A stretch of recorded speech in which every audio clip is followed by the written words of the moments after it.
K. Satchidanandan is a bilingual poet, critic, playwright, editor, fiction writer, and travel writer. He's the recipient of no less than 52 literary awards, and he has 30 collections in Malayalam, 10 collections in English, with translations of his work in multiple languages, including Arabic, Irish, French, German, Italian, Spanish, Chinese, and Japanese, besides, of course, all the major Indian languages. So, over to you, Arunava, to take this conversation forward. Thank you. So good to see you. I thought we would start today's conversation, Sachita, by asking you to interpret what our title today means to you. What is the silence or the various silences that you've encountered in the course of your life as a poet? And how have you been writing against it?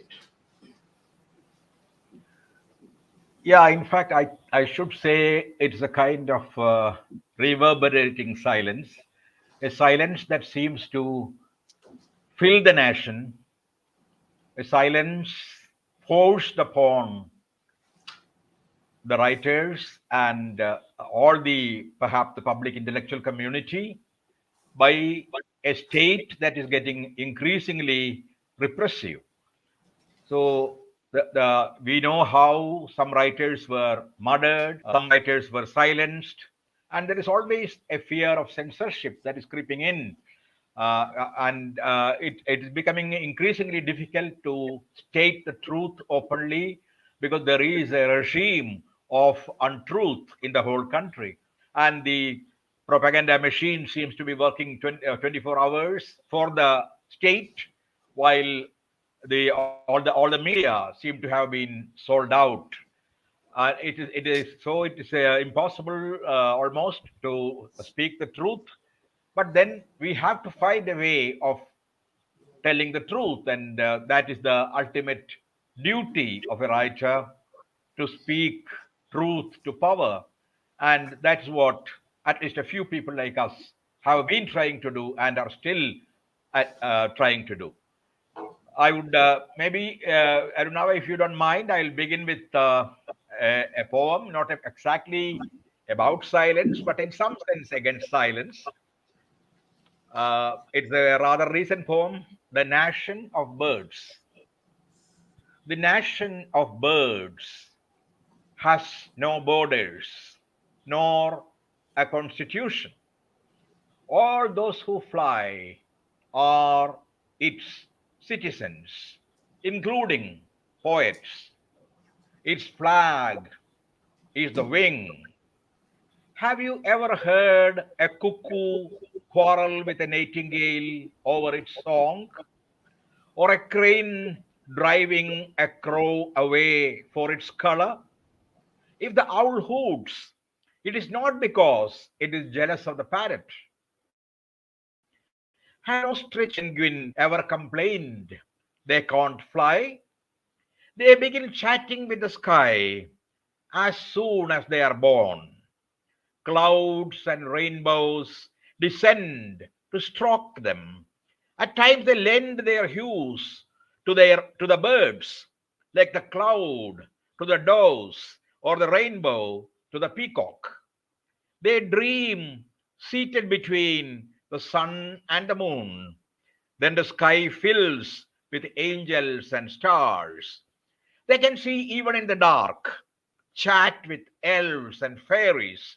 They come down to earth to comfort the grass, open the flowers with their song.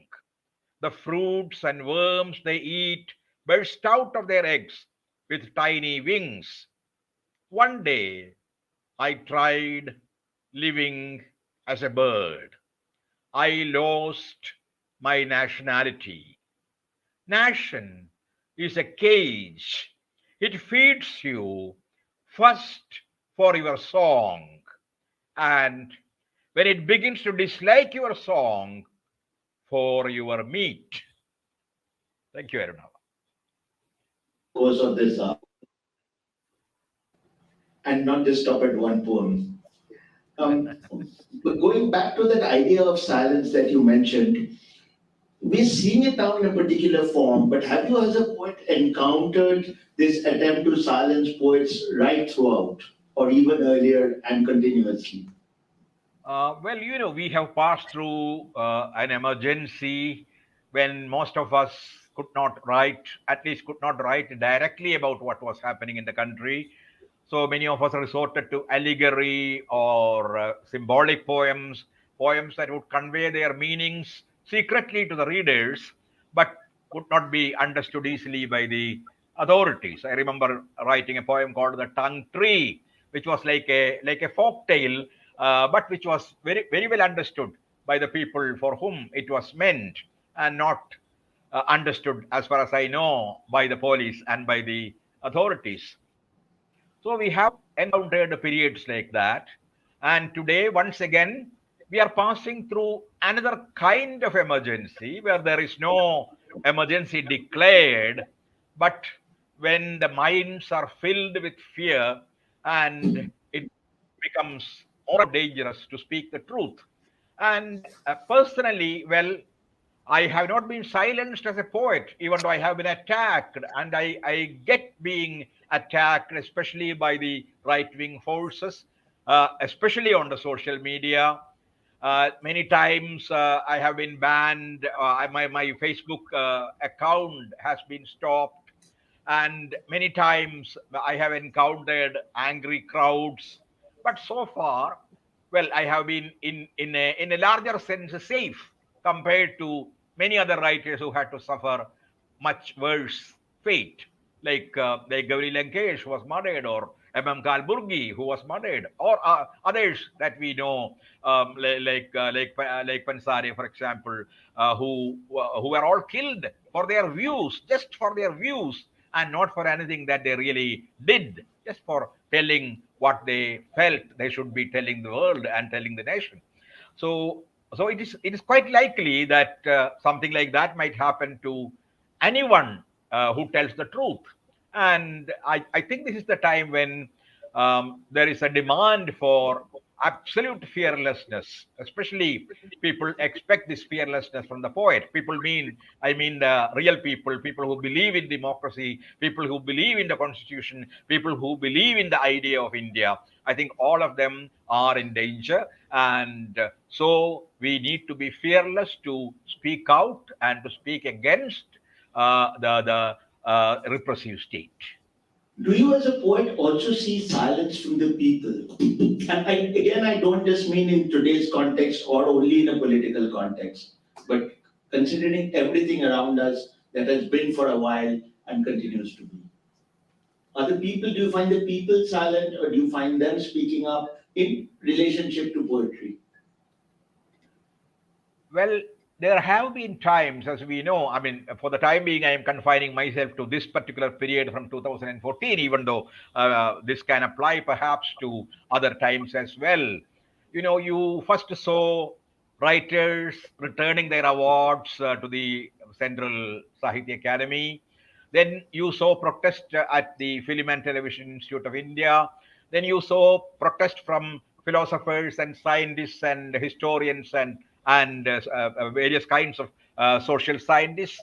And then you had protests at the IITs like IIT Madras, and you also saw the great protest against the revision of the Citizens Act. I mean, the Citizens Amendment Act, and you saw the great peasants protest in the country, which was unfortunately stopped by the plague. I mean, the COVID.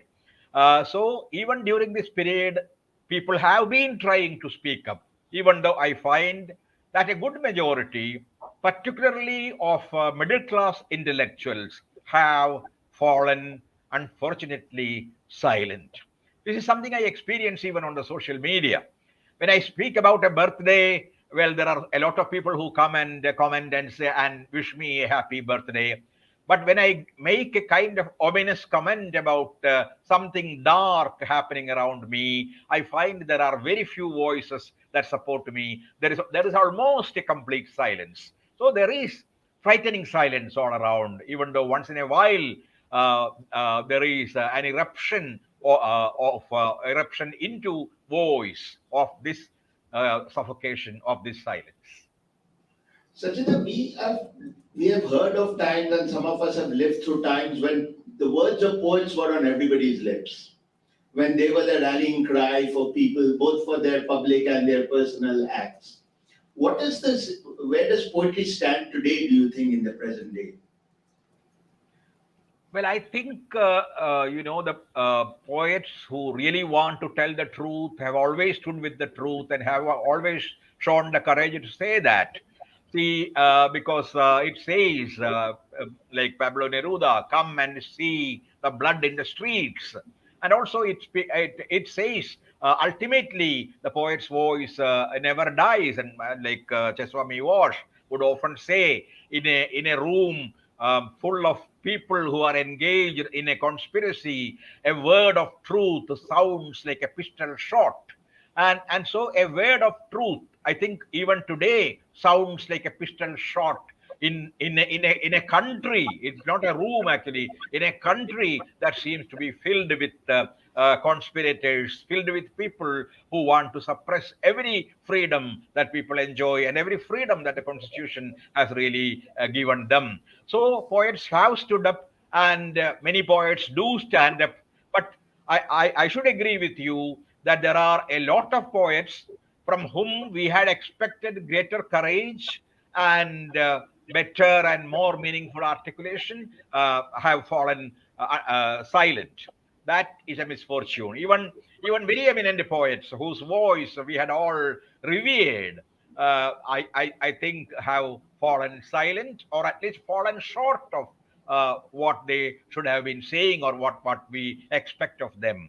So it's a kind of mixed feeling that I have about poets in India today. There are some who speak up, and there are many who are silent, and there is another kind of silence because they speak about romantic love, they speak about flowers and trees and all those beautiful things that the Urdu poetry, for example, may speak of, but they seldom speak of what they see around them. They seldom speak of what they see on the streets. They seldom speak about genocides. They seldom speak about hatred. They seldom speak about a country, a country that is essentially multi-voiced, polyphonic, a country whose culture is has never been single, but a country which had so many regional cultures and languages and religions suddenly turning into a kind of monolithic nation. So I think it is a duty of any writer in his own or her own interest to speak the truth now, because they may never get another chance to speak the truth. I was just reminded, Sachita, of a line by the Bengali poet Subhash Mukhopadhyay. In Bangla, he said, "Phul khelibar din noy oddo." It's not the day to play with flowers. Yeah. Now, if we go back to your own life as a poet, and you have always been very centrally located in the polity and society that you occupy. You have never been at a distance from it. But how is your relationship with your poetry, or how is the relationship of your poetry with the world around you evolved and developed over the years? Well, it's of course a very long story. Obviously, it's a story of half a century into whose details I cannot go now. But then, yes, I began when what is called Adhunikata or modernism was coming up in Malayalam poetry. That was the time when some of the senior poets like Ayyappa Panikar, who was like a guru to me, had initiated a new kind of poetry.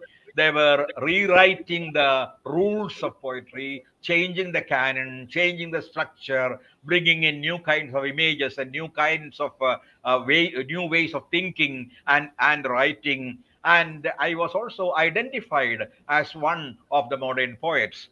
But something happened to not only to me but to some of my friends around the maybe mid 70s, that our poetry turned a bit political, not always directly, very often and not always loudly, but subtly it turned political. or I could say history entered our poetry, perhaps without our own knowing. And that had a background, as perhaps you know, that is the time when so many uprisings were happening in the country. Women were beginning to raise their voice for egalitarianism against patriarchy. The Dalit writing was coming up in several of the important languages in the country.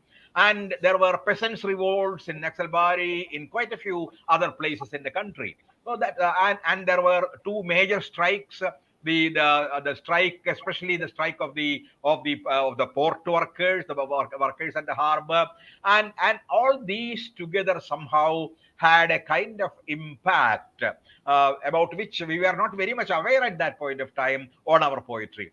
And so our poetry, even though I would not say that it became public poetry from that moment onwards, it never became public poetry in the complete sense of the term. But yes, there was an element of public poetry in what we wrote, at least from the mid 70s. And then came the emergency, which compelled some of us to write against it. I wrote quite a few poems during that time. It was not easy to be published, but fortunately in Kerala things were a little better, and the censors were a little kinder, and so some of my titles were removed. But because even a Tagore poem was not allowed to be published, because I had started a series of translations at that time called Voices of Freedom, which was being serialized in a Sunday newspaper. So they did not allow the title, and they did not allow even Tagore's the well-known prayer for the country.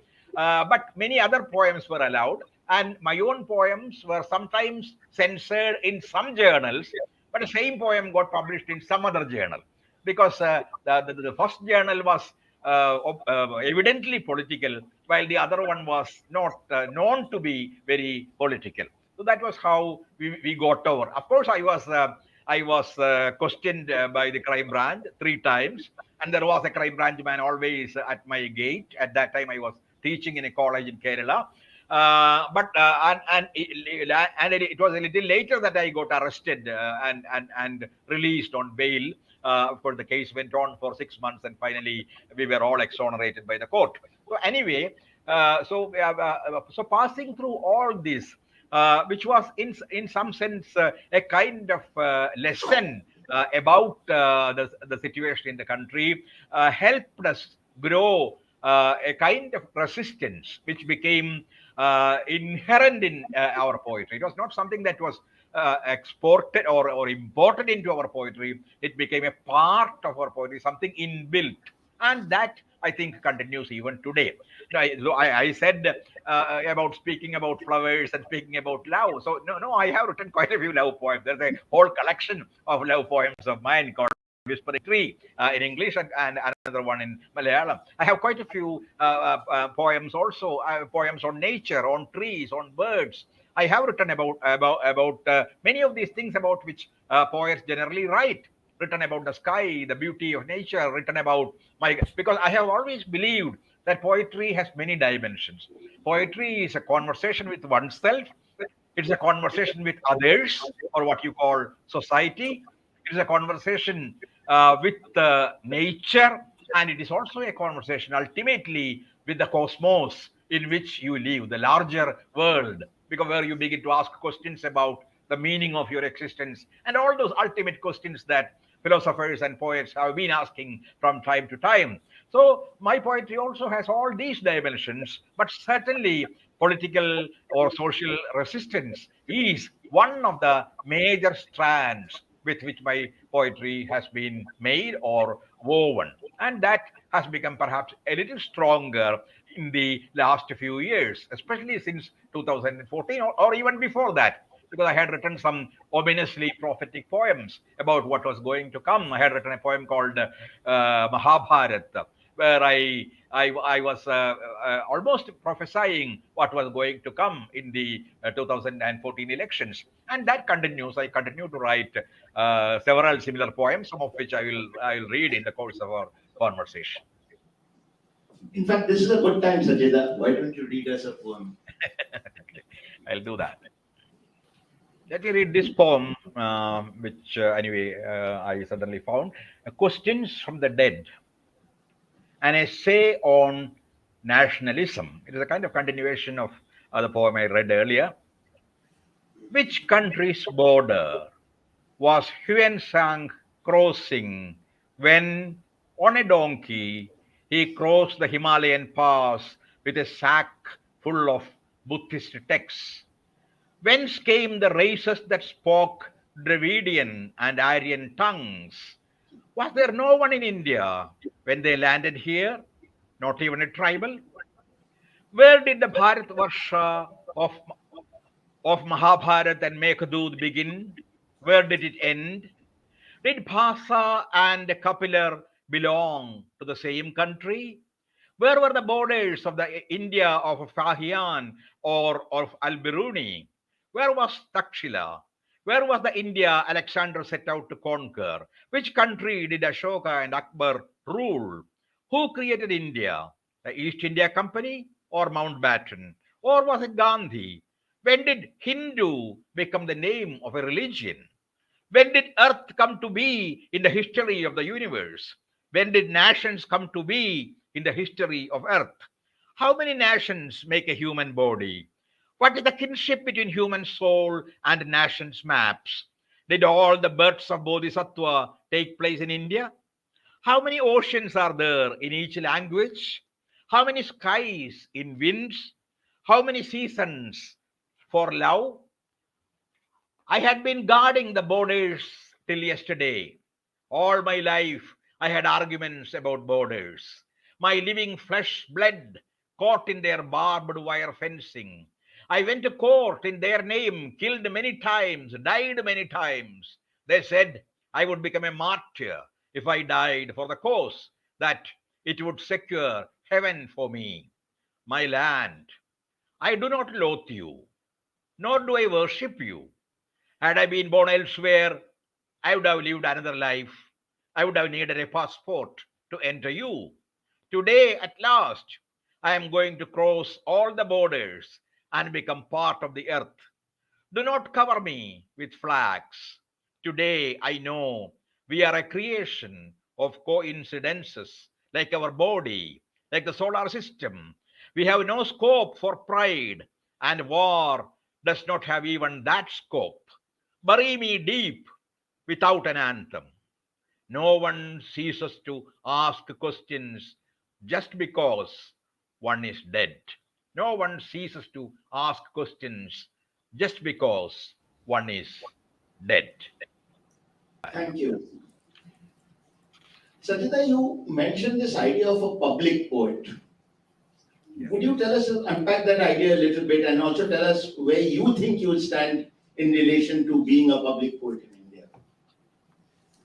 Well, there are quite a few critics who consider me a public poet because a good part of my poetry, somehow can be labeled public. But I personally do not consider myself purely a public poet because, as I said, I have been writing about several other themes, other themes, and I think it is a rather wide thematic range that I have covered over the last 50 years or so.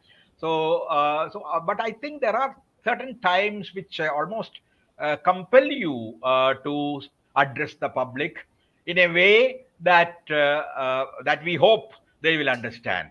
And perhaps, as I said, we are passing through that kind of a time when that part of you, which is a public poet, has to articulate itself.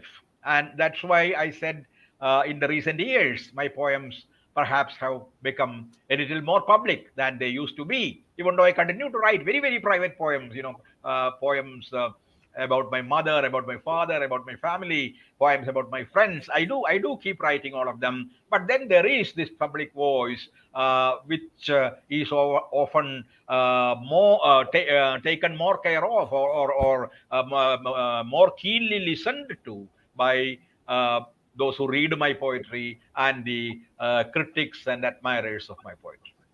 In In the 1990s, early in the 1990s, we saw the large-scale shift of the Indian society and economy to a liberalized structure. And since then, we've been drawn along more and more along the lines of neoliberal dreams, ambitions, and overall changes in framework.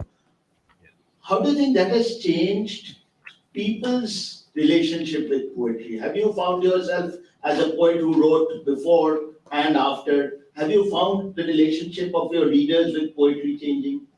Because we live in such a utility driven space now, everyone seems to be doing things only for some kind of improvement or betterment. So, where does a poet like you, where does poetry in general stand in this scheme of things? Yeah, I know that it is becoming more and more a career driven world, where even the young think more about their career and read mostly only what they need to develop a career. Uh, and if somebody wants to become an IT professional, the only thing he or she reads is mostly about information technology and and the new developments in information technology. Uh, and that I will not say that has not affected the readership of poetry. It has negatively affected the readership of poetry. But I find also it is perhaps very strange and ironic that the number of poets has also gone up. I think it has happened in Bengali, and I'm sure it is happening in many of the languages, especially in places where in the internet has a wide reach, and where you have several media where you can publish your poetry without being censored or without being edited either by you or by an editor. And so I find that the cyberspace reverberates with poetry. There are poets who have their own blogs. There are poets who write on the Facebook. There are poets who publish books on their own without depending on publishers or without depending on public journals.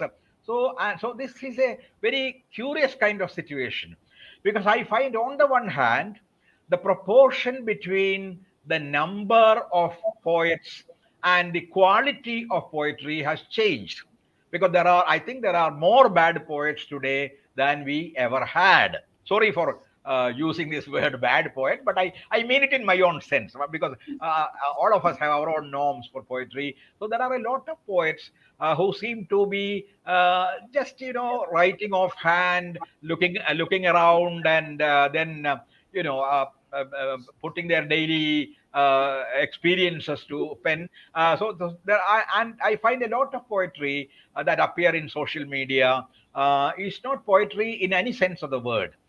Even though I have also come across very fine poets, even among them. In fact, I was the first to edit a collection of blog poetry in Malayalam. Quite some years ago, I was asked by our major publisher, DC Books, to edit a collection of blog poetry. And I called it the in Malayalam Nalamidam, which would mean the fourth space, because you remember Homi Bhabha had called the diasporic space the third space. In fact, I had edited a collection of diasporic Malayalam poetry, which was called the third space. And so I thought this was perhaps the fourth space.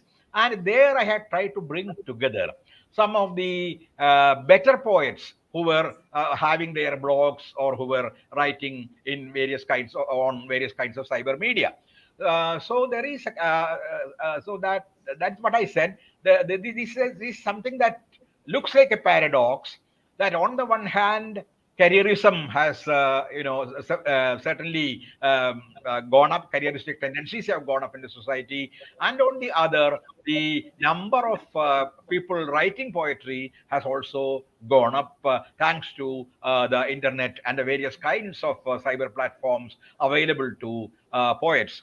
So looking at my own works of poetry, I find that their circulation has been somewhat steady. I would not say it has grown very much, nor has it gone down very much. But I also know that it is not the same readers who read my poetry. There was, for example, the readers who read my early works. They were not the readers who read my later works.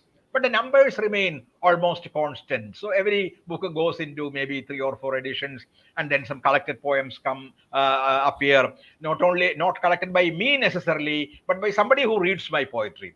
One film actor has selected some of my poems.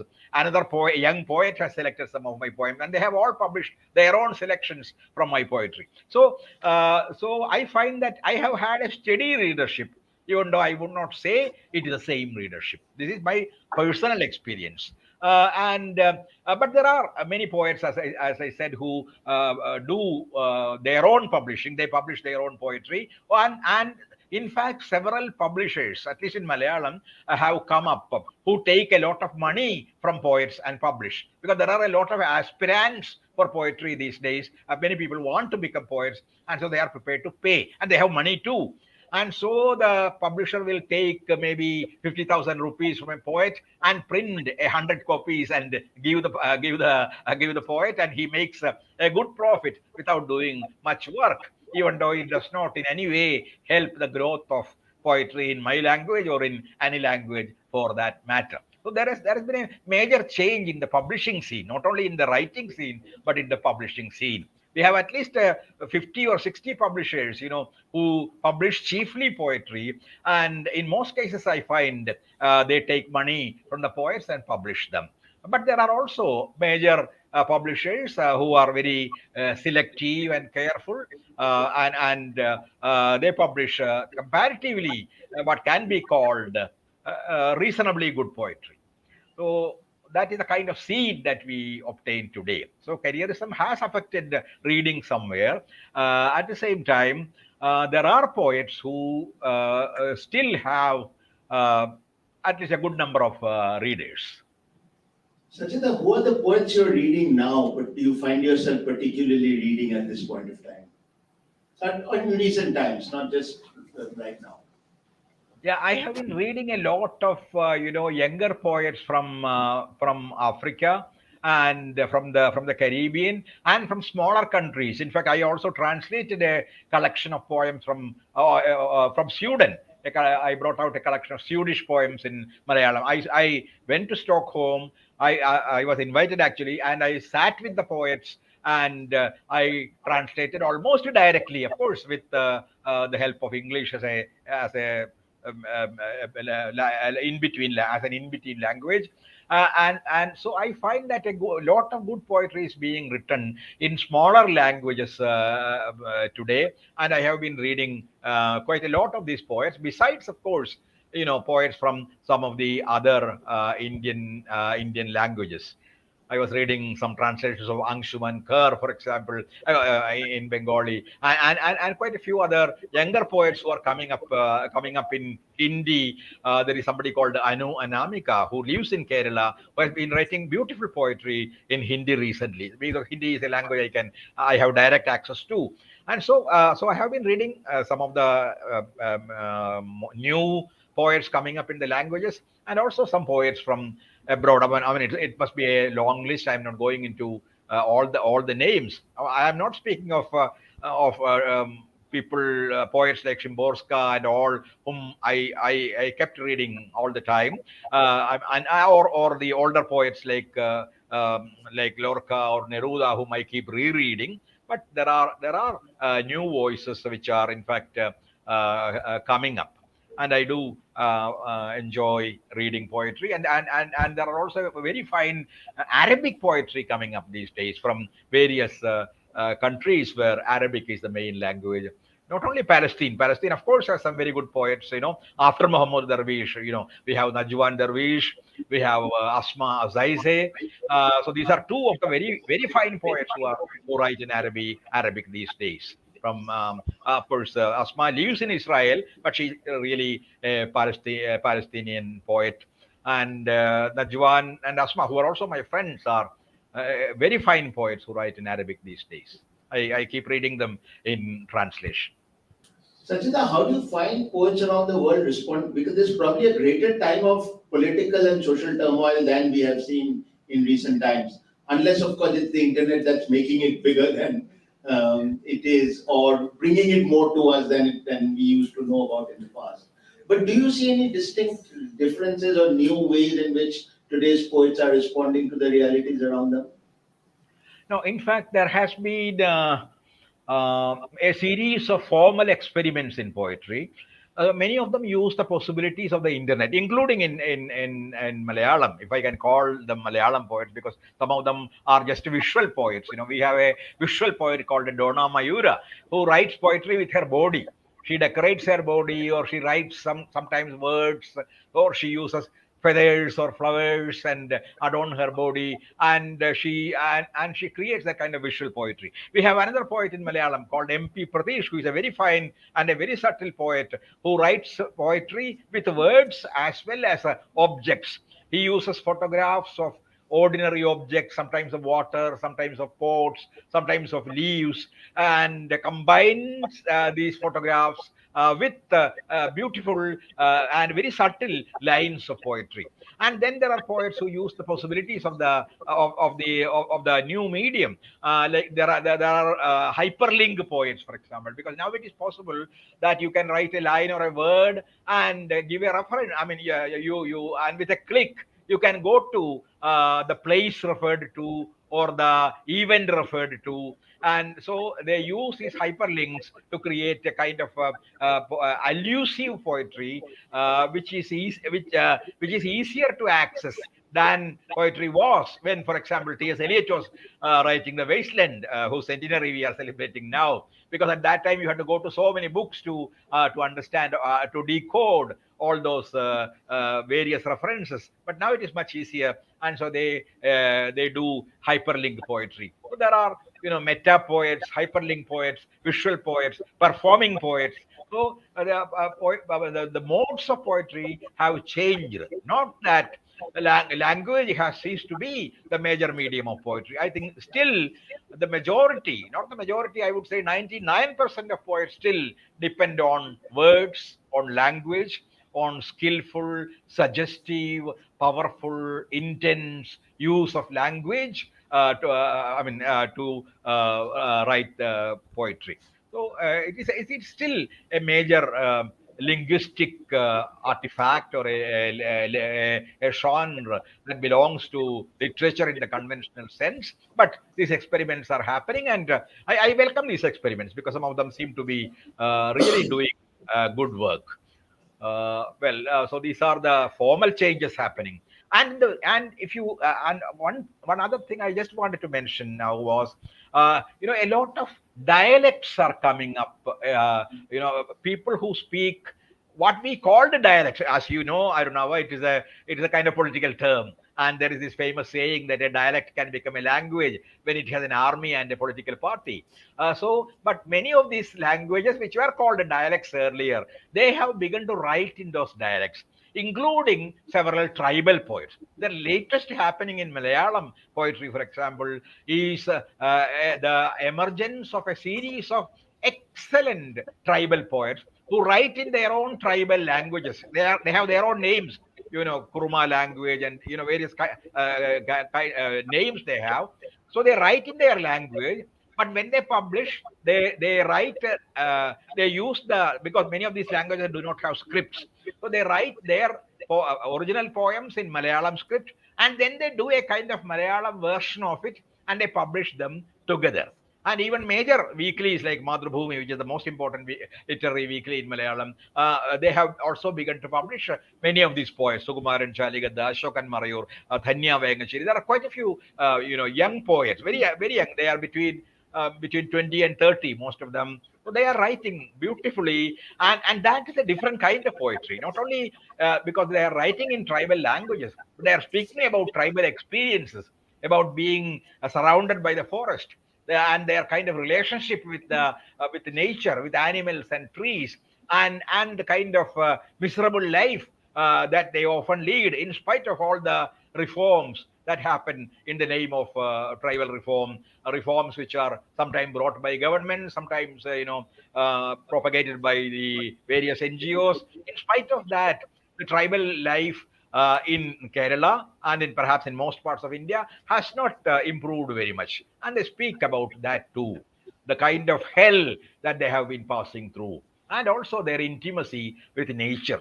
So there is a new theme, a new language, a new idiom, new images, and I would say that is the most exciting thing that is happening in Malayalam poetry today, and perhaps that is happening also, as I understand, in some other parts of India, including Gujarat, where there is a major Bhili population. Satchida, before we end, I'd like to ask you about translation because you translate your own poetry. And do you believe that poetry of all the written forms has the closest relationship with the language in which it is written? And therefore, translating it is perhaps even tougher than translating any other form?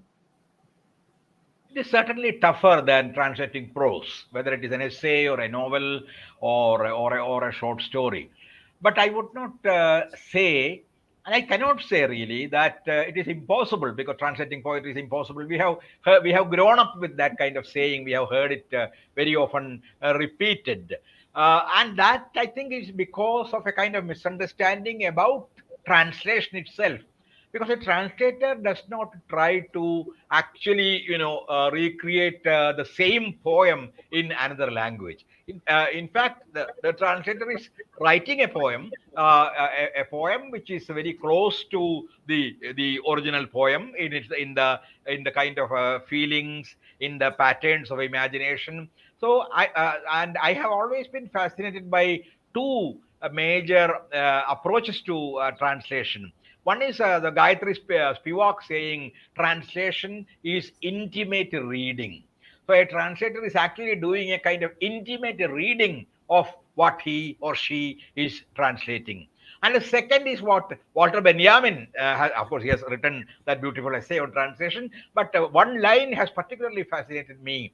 It is like calling into a forest and receiving its echo. So when you translate a poem, when you translate anything, but particularly a poem, you are calling into the forest of language, and you get an echo, and it is the echo that you find in the translation. So if you take translation to be something like this, perhaps translation is possible. But if you want the same experience that the reader of the original gets, maybe it's an impossible task. But you can recreate that experience in another language. And translation has not only losses, we always say a lot is lost in translation, but something is also gained in translation because it gains the rhythms and the tones and the textures of another language, which is a gain, even though it may lose the original music of the language from which it has been translated and the original tone and texture. It is more a replacement, a substitution than a loss. That has been my experience because I have been translating from other languages into Malayalam, and from Malayalam, not only my own poetry, but also several young poets into English. And all my experience, because I have about 3,000 pages of poetry from different languages in Malayalam translation, and at least some maybe 300 or 4, no, not 300, but including my own poetry, it must be about 700 pages of poetry in English translation, mainly from Malayalam and sometimes from Hindi. And so, with this kind of experience, what I feel is that perhaps everything is not lost in translation. And would we have known Lorca unless Lorca had been translated, or unless you knew Spanish? Would we have known Pablo Neruda? Would we have known Bertolt Brecht? Would we have known Szymborska? Would we have known Herbert? Take any name of a major poet, a major non-English European poet, or a non-mother tongue Indian poet. So we have read all of them. We have enjoyed all of them. We cannot deny that. When we say translation is impossible, we are actually denying a truth which we have experienced. Maybe the Spanish might say, no, this is not Lorca. It always happens.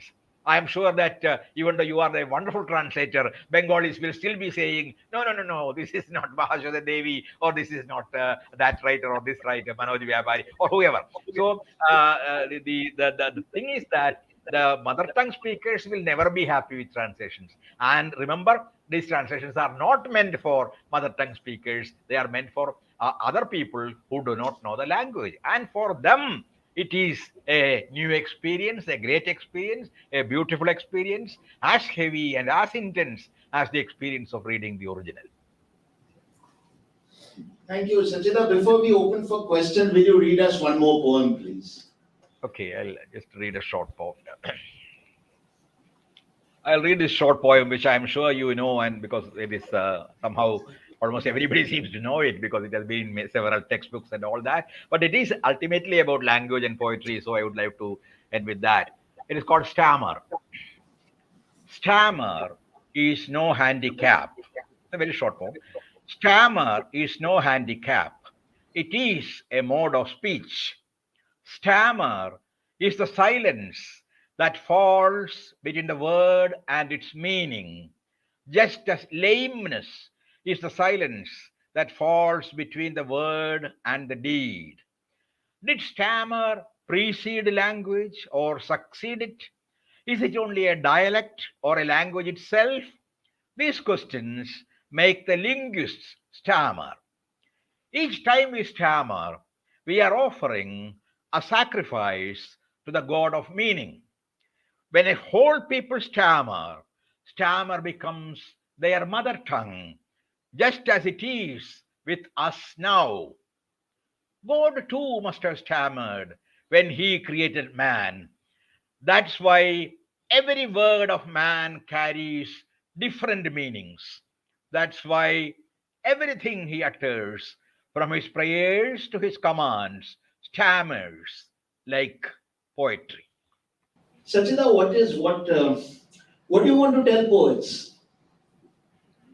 Okay. Uh, Certainly, do not write just because somebody has asked you to write, or some magazine or editor has asked you to contribute a poem. Write only when you feel very strongly that you need to write this poem, otherwise you will be choked, you will feel suffocated. So there should be an inner compulsion. And secondly, I would like young poets to read a lot of poetry. That's what I find, because generally when poets send me their poems, beginners send me their poems, the first thing I ask them is, who are the poets you read or you have read in your own language and also in the other languages you know, either directly or in translation. And many of them have no answer, or they say they have read some of their friends alone. So reading poetry in all the languages you know, reading the best poetry around the world is important. And locating yourself is important. And to locate yourself, you should know what has been written before you.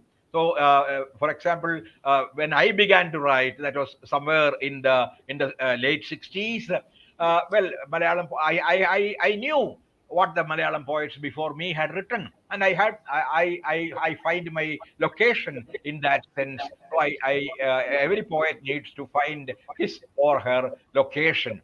And finally, I have found translating poetry a very good exercise for beginners as well as those who are not beginner or not supposed to be beginners, because I believe that all poets are beginners.